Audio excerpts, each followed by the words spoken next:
Hi friends, ఇవాళ మా special చూపిస్తారండి. ఫస్ట్ గోంగూర పచ్చడి పులిహార కాంబినేషన్ సూపర్ ఉండిద్ది. గోంగూర పచ్చడి ఏంటంటే నోట్లో నీళ్ళు ఊరిపోతున్నాయి. మా ఫ్రెండ్ బజ్జీ కూర వండింది, బజ్జీ పులుసు వేసింది. ఎలా ఉందో చూద్దామే. మా ఫ్రెండ్ బజ్జీతో పులుసు పెట్టింది అనమాట.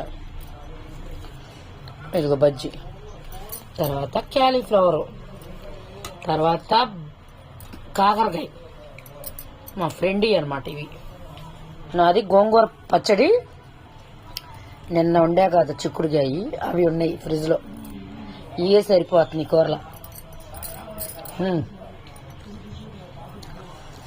బజ్జీ పులుసు భలే ఉందబ్బా, చాలా బాగుంది, సూపర్. పులిహోరలో తింటున్నా కూడా అదిరిపోయింది.